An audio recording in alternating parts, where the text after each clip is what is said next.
This show today is brought to you by the good people at Miracle Food and ChakradDoctor.org. Now, if you're looking to get into 2021 with a health plan, if you're looking to get healthier in 2021, I strongly suggest you go over to ChakradDoctor.org and check out and try his product, Miracle Food. I am testimony that this product is absolutely unbelievable, good for the immune system to help, and a great way to reboot if you're looking to change your ways in 2021. Don't wait.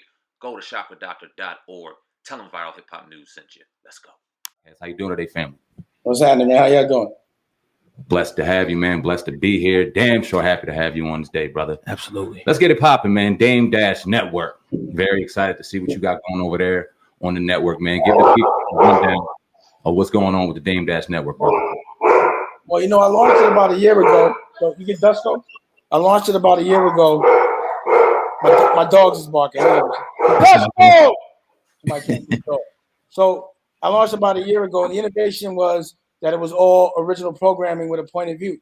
So it has movies that I made, documentaries, television shows, all about self-empowerment, knowing self-worth, evolution, just Dash diabetes, health, entertainment, gangster shit, all of it. But my dream was always, and it made logical sense, because I am good at making movies and I'm good at making clothes and I'm good at making music, for you to be able to buy all that shit while you're watching.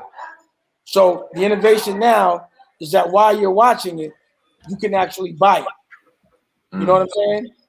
As well as the fact that, it makes music.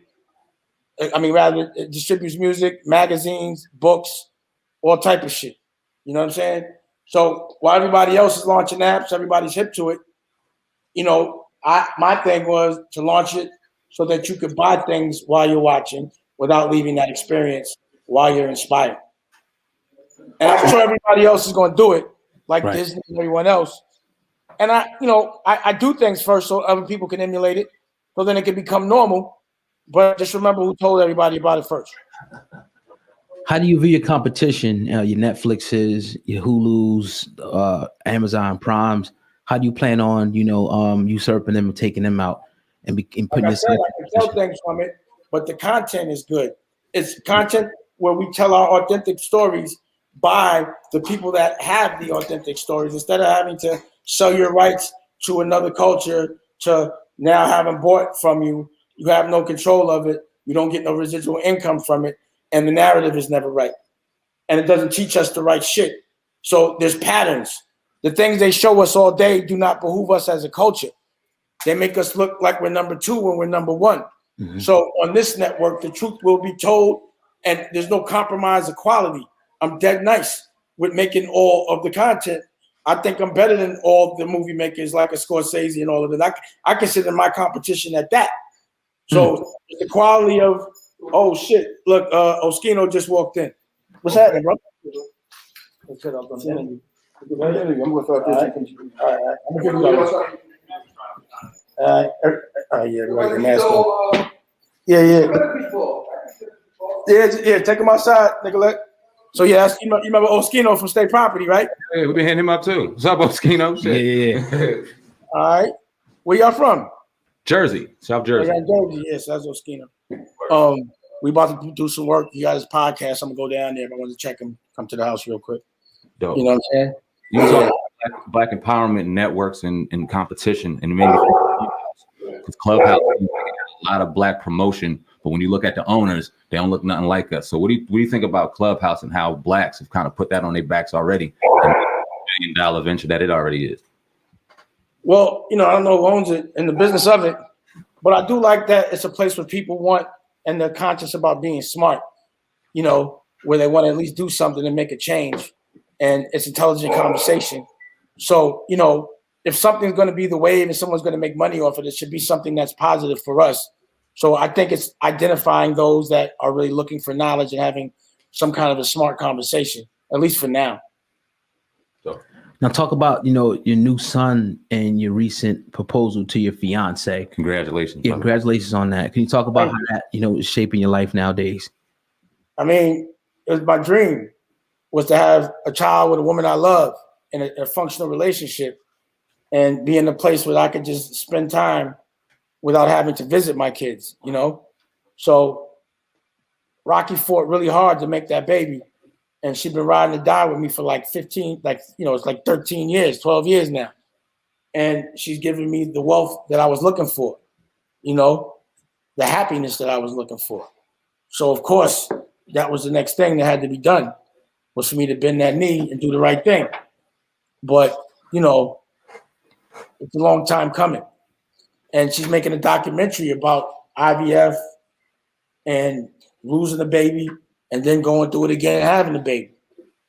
And she runs the companies. She's my partner. So to me, I would suggest that if you really fall in love, which means you want to be around a girl all day long, do a business with her. Then you with her all day. And work feels like a date. And when you win, she wins. And that's what our relationship is. And it's been a lot of fun that way, So I'm happy that she to get all of that. Because she gave me something I can't buy. Word. Seems like it gave you a newfound motivation, the birth of your son and the engagement. Seems like you just on another level, even more than you already were. Seeing all that experience from the outside looking in, it seems like that. How's that motivated you? I mean, it means that if you have something and a dream to fight for, if you really fight for it, it will happen. So it just made me believe that patience and resilience is always going to end up in something that's a W, a win. And you got to know what you're fighting for. So some people fight for bubblegum shit. I feel like I fought for something real, for love. And it worked out. And it wasn't easy.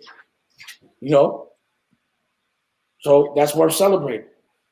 It just made me conscious that if I really believe in something and fight for it, if me and someone I love really believe in something and fight for it, and it might be something that it's easy for somebody else. Things that are free are priceless, like breathing and being able to have a baby without any complication. Some people take that shit for granted. I took it for granted 4 times before. But it was like the relationship, and, I never had a baby on purpose, except for my, and it was always like, oh, we pregnant. Right. This one was strategic. We fought for this. So I'm celebrating that. Right. Can you talk about some of your influences, man? I heard you talking about Minister Louis Farrakhan and Muhammad Ali being some of the people that you actually look to for inspiration. Can you talk about that and Minister Farrakhan reaching out to you? I mean, again, the minister is the OG on a lot of levels about a lot of things. And, they tend to focus on the things that are most polarizing. But there's a lot more stuff that he can teach. And the farming and surviving and being an individual and being proud of who you are and the respect for your culture and being intelligent and being crispy when you're 80, all of that. You know what I'm saying? Knowing how to fight, having instruments, knowing how to play instruments, knowing how to farm, being a real Renaissance man. An Alexander the Great type in the sense that you're conquering for your people and you become a celebrity for your W's. Money doesn't make the man. It's how much you do for people. Word.